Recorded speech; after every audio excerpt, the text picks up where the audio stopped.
Fala, meu fisiologista na prática, tudo bem? Adonis Carnevale falando, e hoje vamos discutir um assunto do qual traz muita, extrema, inúmeras discussões na nossa área, que é o quê? E até eu vou te falar, não é só entre os estudantes, não é só entre os professores, não é só entre os alunos. Todavia, muitas diretrizes propiciam essa estratégia, que é o quê? Que é, será que é interessante para nós, profissionais de educação física, ou de repente os estagiários, de repente alguém que está na pesquisa, enfim, será que é interessante a prescrição do exercício físico através do parâmetro principal frequência cardíaca? Será que a frequência cardíaca serve de parâmetro principal fidedigno, real, da intensidade do exercício? Pois bem, pessoal, o vídeo de hoje ele vai tratar desse assunto e nós vamos entender juntos o porquê que de repente essa estratégia pode existir no nosso dia a dia de treinamento. Não que eu vá bani-la ou eu vou excomungá-la de nós utilizarmos ela, até porque eu também uso como parâmetro não principal, não como parâmetro primordial. Todavia nós vamos entender e identificar a importância da frequência cardíaca como um dos parâmetros para se medir, para se mensurar a intensidade ou para se mensurar alguns determinados parâmetros dentro do exercício, como por exemplo, para nós estimarmos o volume de ejeção da pessoa. Enfim, vamos entender então esse mecanismo, e para nós entendermos esse mecanismo de maneira fisiológica, a beleza da fisiologia, eu vou pedir para você que preste atenção aqui no quadro, porque nós vamos primeiro entender o que é a frequência cardíaca. A frequência cardíaca, pessoal, lembra que ela é dada em BPM? Perfeito. O que quer dizer isso? Batimentos por minuto. Então a frequência cardíaca nada mais é a quantidade de vezes que o nosso coração bate por minuto. E aí ela é utilizada às vezes como parâmetro de intensidade, por quê? Em determinados momentos que o seu coração de repente bater muito num minuto, quer dizer que você está necessitando, você está utilizando, você está demandando mais dele. Consecutivamente, obviamente, pode ser que a sua intensidade esteja maior. Agora, para que nós entendamos o quão isso pode ser infidedigno, ou quão isso pode ser equívoco, eu preciso que você me acompanhe aqui no lance do coração. O coração, ele tem uma habilidade impressionante. O que é o coração? O coração é simplesmente uma bomba ejetora. Isso mesmo, o coração ele serve simplesmente, primordialmente, para ejetar sangue para o resto do corpo. Poxa, Adonis, é só isso? Não, é tudo isso. Porque se não fosse essa criança, você não teria sangue oxigenado em todos os seus órgãos e sistemas. Enfim, então ele tem uma importância gigantesca, todavia, essa importância ela se resume em bombear o sangue. E ele bombeia o sangue, ejetando e batendo inúmeras vezes. É aí que entra a nossa querida frequência cardíaca, bacana? E o nosso coração, ele tem uma habilidade impressionante, que é se despolarizar sozinho. Ô louco, Adonis, o que é despolarizar? Despolarizar, em suma, no grosso modo, eu quero que você entenda novamente o processo, porque aqui nós estamos na fisiologia, na prática. O despolarizar significa botar para funcionar. É aquela troca de aquela bomba de sódio e potássio. A despolarização acontece por conta da troca de íons, enfim. Não precisamos adentrar nesses conteúdos para que você entenda o processo. É claro que não é o cerne de nossas aulas. E então entenda que o despolarizar, quando eu falar, quando você ler algum livro, algum artigo, entenda que é como botar para funcionar. Então o coração ele consegue se despolarizar sozinho, porque ele tem aqui num dos nodos, chama nodo sinoatrial. Fica mais ou menos aqui, no átrio direito. O nodo sinoatrial, ele tem uma habilidade de se autodespolarizar. Ou seja, se eu pegar o coraçãozinho aí, o seu core, e arrancar do seu peito e jogar ele pro chão, ou colocar ele em cima da mesa, enfim, ele vai continuar batendo sozinho. Essa é uma das habilidades do coração. E quando o nodo sinoatrial ou o nodo sinusal se autodespolariza, ele faz com que nós permanecemos com uma frequência cardíaca, por exemplo, essa daí que você está de repouso. Quem está mandando nele primordialmente é o nodo sinusal. E tem até gente brecando ele, que é que a gente vai conhecer agora. Então, pessoal, antes entendam, a frequência cardíaca, ela é o quê? A quantidade de vezes que o nosso coração bate por minuto. E o coração, ele tem uma habilidade essencial, especial, extraordinária, que é se autodespolarizar. Ou seja, ele não precisa de ninguém para que ele bata. Entretanto, em alguns momentos do nosso dia, por exemplo, quando a gente tem um estresse maior, seja você tenha um estresse no trabalho, seja você esteja de repente correndo para pegar um ônibus, seja você praticando algum esporte, não é mesmo? Ou atividade física, porque o exercício físico, a atividade física é um estresse orgânico fisiológico. O coração, ele precisa de ejetar, ele precisa ter um débito cardíaco, ele precisa ejetar mais sangue para o sistema e ele precisa que alguém ajude ele. Ou melhor, alguém que é muito egoísta, que é o cara que chama sistema nervoso central, ele é o cara que é o egoísta, o chefão que está aqui em cima. Ele não gosta, ele não permite de maneira alguma ficar sem sangue e sem os substratos e os componentes que vêm junto com esse sangue, que é, por exemplo, principalmente a glicose e o oxigênio. Então o sistema nervoso central, ele fala assim, velho, se não vier sangue para mim, eu vou apagar. Então é o seguinte, o sistema nervoso central, ele tem uma extraordinária também, nós vamos ver que essa fisiologia é mágica demais, cara. Olha, eu quero abrir um parênteses aqui, não tem como você não se apaixonar por isso, e não tem como você não se apaixonar pela nossa área, porque a gente mexe com isso a todo momento. Enfim, o sistema nervoso central, ele percebe assim, ó, poxa, esse coração ele precisa mandar sangue, velho. Então eu vou colocar uns carinhas aí para ajudar ele a mandar esse sangue para mim. Então o sistema nervoso central, o sistema nervoso autonômico, na verdade, ele tem num lugarzinho aqui no nosso cérebro um tal de centro de controle cardiovascular. Isso a gente vai ver com mais profundidade nas nossas próximas aulas. Mas enfim, o centro de controle cardiovascular, ele puxa dois raminhos para auxiliar o coração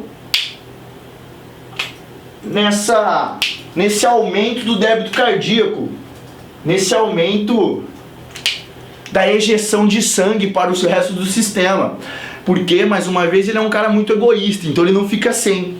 Esses dois ramos que ajudam o coração, eles têm um nome, e você já deve ter ouvido falar deles. Um é um ramo que é o do sistema nervoso simpático, que eu vou resumir entre o SNS.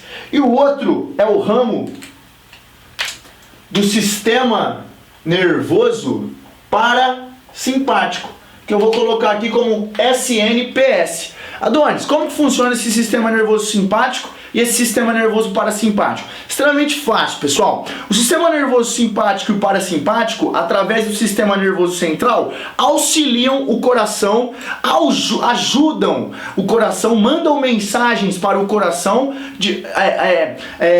nessa estratégia de aumento de frequência cardíaca ou também de diminuição da frequência cardíaca. Enfim, o sistema nervoso central, através do sistema nervoso simpático, ele atua aumentando o trabalho do coração. Ele atua com mensagens para que o coração aumente sua demanda, aumente seu trabalho, aumente, por exemplo, o débito cardíaco. Através de quem? Da frequência cardíaca e da força de ejeção. Mas enfim, vamos nos atentar agora ao aumento da frequência cardíaca. O sistema nervoso simpático atua aumentando. O sistema nervoso parasimpático, olha como o próprio nome diz, o sistema nervoso parasimpático, ele para o simpático, ou seja, ele diminui a atuação do coração. Tanto é que, de maneira curiosa, você aí parado, você deve estar com uma frequência estabilizada, uns 75, 70, 80 batimentos por minuto. Na verdade, o seu coração sozinho, se eu arrancasse ele e colocasse aqui, Lembra que a gente conversou do nódo sinusal, que se autodespolariza sozinho? Pois bem, ele se autodespolariza e ele consegue elevar nossa frequência normalmente até uns 100 batimentos, 105, enfim. Essa é a média aproximada. E tem um cara que breca a atuação do coração. Quem que é esse cara que breca a atuação do coração? É o sistema nervoso parasimpático. Ele fala assim pro coração: coração, o fulano de tal ou a fulana de tal tá paradinha. Ele não tá precisando de tanto sangue. Pra que você vai sofrer batendo tanto? Ó, eu vou te parar um pouquinho, eu vou te brecar. Aí você sai de uma frequência cardíaca natural, que seria de 100 batimentos por minuto, para uma frequência de 75, 80, 70 batimentos por minuto, a média populacional. Portanto, olha como que esse controle central atua no nosso coração. E da mesma maneira, o sistema nervoso simpático atua aumentando. Adonis, como que eles atuam aumentando? Que beleza de pergunta se isso passou na sua cabeça. Porque eles atuam aumentando ou diminuindo através de hormônios ou neurotransmissores. Adonis, o que é um hormônio? O que é um neurotransmissor? Gente, grave isso aqui. O hormônio neurotransmissor, ele não é um cara, não é um negócio que é fora da realidade. Nossa, quando eu tava estudando, eu falava assim: meu Deus, hormônio. Uau, bagulho. Não. O hormônio neurotransmissor, eles são simplesmente mensageiros. Eles levam mensagens, seja para um órgão, seja para algum sistema, seja para algum tecido, enfim, seja para alguma estrutura. Os hormônios e os neurotransmissores são os caras que batem na portinha das células e avisam alguma coisa. Alguns entram dentro do núcleo, mas enfim, esse é um assunto para outro dia. Os hormônios, eu quero que você grave isso aí. Em tudo que você for ler de hormônio, não é algo mágico, fora do mundo. O hormônio, novamente, é um mensageiro. É um mensageiro químico. Então ele manda mensagens. Como que o sistema nervoso parasimpático diminui a frequência cardíaca, Adonis? Ele manda um neurotransmissor principal. Esse neurotransmissor chama acetilcolina. A acetilcolina é um dos principais neurotransmissores liberados pelo nosso sistema nervoso central. Tanto é que esse neurotransmissor é um dos neurotransmissores que participam do nosso pensamento. Enfim, ele é um dos mais principais neurotransmissores liberados pelo nosso sistema nervoso central. E é ele que diminui a frequência cardíaca. Ou seja, esses receptores, o sistema nervoso parasimpático libera acetilcolina e Adonis, e aí? Já diminuiu? Não. A acetilcolina precisa ir lá nos seus receptores, que tem um nome também específico. Não precisa lembrar se você quiser, mas eu vou dar um nome para você. Chamam receptores muscarínicos. Esses receptores muscarínicos, eles, quando a acetilcolina vem, eles se ligam e aí eles mandam uma mensagem: coração, diminui, velho. Não é hora de você bater tanto. Pra que passar por esse estresse? Eu só quero homeostase. Enfim, a todo momento nosso organismo tá assim. Todavia, quando você entra num momento de estresse, exercício, fica bravo, briga com a esposa, alguma coisa aconteceu que você não gostou, enfim, você tem que aumentar sua frequência cardíaca. Lembra daquela máxima? Luta ou fuja? E aí o sistema nervoso simpático, ele auxilia o seu coração a aumentar a frequência cardíaca. Pra que, Adonis? Pra ejetar mais sangue pro sistema. Por quê? Vai que você precisa correr, velho. Se você precisar correr, você vai precisar de mais sangue nas pernas, senão as cambitos não funcionam, não é mesmo? Enfim, o sistema nervoso simpático, ele também atua sobre o coração, principalmente sobre o nódo sinoatrial ou sinusal, como também alguns hormônios e neurotransmissores. Os principais são adrenalina e noradrenalina.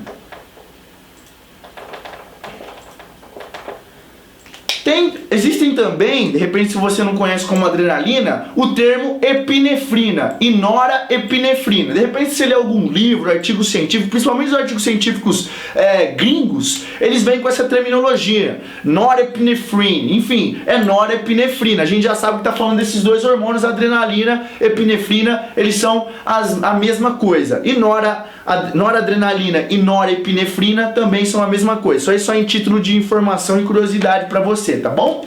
Então, o sistema nervoso central, ele libera a noradrenalina e a adrenalina. E essa noradrenalina e adrenalina, elas também têm que se ligar em uns receptores, lembra? Porque se a acetilcolina ligou nos receptores muscarínicos, a noradrenalina e a adrenalina têm que se ligar nos seus receptores. Quem são esses receptores, a noradrenalina e a adrenalina? São os receptores beta-adrenérgicos. Beta-adrenérgicos. Os receptores beta-adrenérgicos, eles estão lá no nosso nódo sinoatrial. E quando a adrenalina vem, ela vem pelo sangue e se liga nos receptores. A partir dessa ligação, acontecem algumas mensagens, que é um processo que chama-se segundos mensageiros. Não precisamos entrar profundamente nisso. Quero só que você entenda o esquema para que nós possamos levar para a prática. A partir dessas mensagens, ele manda aquela máxima: coração, bate mais, velho! Bate mais. Por quê? Preciso de sangue. Dessa maneira, o sistema nervoso central atua sobre o nódo sinoatrial e sobre o aumento e a diminuição da frequência cardíaca.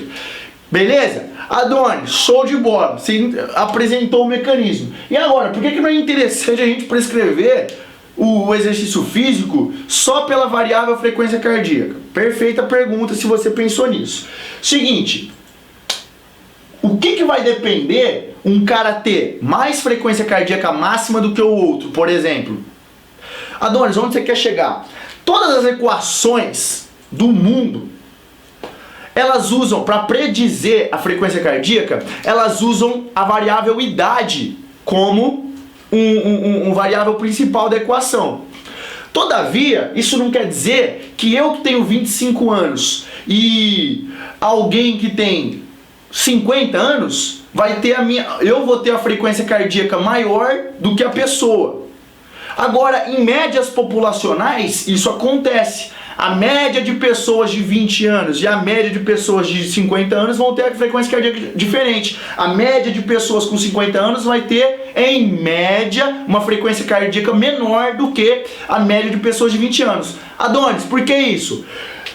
Do que depende aumentar a frequência cardíaca? Lembra? Dos receptores beta-adrenérgicos. O que acontece? Acontece que a partir de um momento dos nossos 30 anos, nós começamos uma deteriorização celular. O que é isso, Adonis? Um envelhecimento celular. E esse envelhecimento celular acontece em todos os órgãos e sistemas e com todo mundo. Não tem como fugir disso. Nós envelhecemos celularmente, sistematicamente, organicamente, fisiologicamente. E aí, Adonis? E aí que depois dos 30 anos nós começamos a perder capacidade funcional, a gente perde músculo, perde um monte de coisa. E também perde receptores beta-adrenérgicos. E aí, Adonis? Aí se eu tenho menos receptor, eu tenho menos ligação da adrenalina e noradrenalina com esses receptores. Bacana? Bacana. Primeiro equívoco, utilizar a equação da frequência cardíaca. E agora, segundo equívoco, o cerne da nossa aula de hoje. Adonis, beleza, entendi o mecanismo. Agora, por que eu não posso prescrever o treino através da frequência cardíaca? Cara, você já imaginou que se você vai pegar uma frequência cardíaca do seu aluno baseada na máxima? Vamos supor que você fez tudo certinho. Você fez o teste de crescente máximo, você fez o teste de crescente máximo na bike, você fez o tudo. Você achou a frequência máxima do cara ou a frequência pico. O que acontece? De repente você vai prescrever baseado naquele teste. Todavia e entretanto, ele pode ter hoje chegado estressado, brigou no trânsito, brigou com a esposa, com a namorada, brigou com o namorado, enfim. O que acontece, Adonis? Ele já vai chegar com a frequência cardíaca alterada. E aí, Adonis? E aí que a frequência cardíaca, o treino de hoje é 145 batimentos e vai estar alterada. Os receptores beta-adrenérgicos vão estar um tanto quanto mais sensíveis para receber essa adrenalina. E ele vai estar numa intensidade de 155 batimentos. Todavia, metabolicamente, ele estaria numa velocidade ou numa intensidade menor. Adonis, o que isso implica? Implica que essa variável da frequência cardíaca ela pode ser utilizada sim, todavia não como variável principal. Ela tem que ser utilizada como variável secundária, como eu disse no começo, para medir, mensurar um dos momentos do treino ou te auxiliar com alguma variável principal. Adonis, e qual que é essa variável principal que nós vamos ver? São os METs, é a velocidade, enfim, é o que influencia metabolicamente, não o que influencia cardiocentralmente, beleza? Pessoal, espero que vocês tenham entendido esse mecanismo belo da frequência cardíaca. Essa é a ciência clínica do exercício na prática, meu irmão.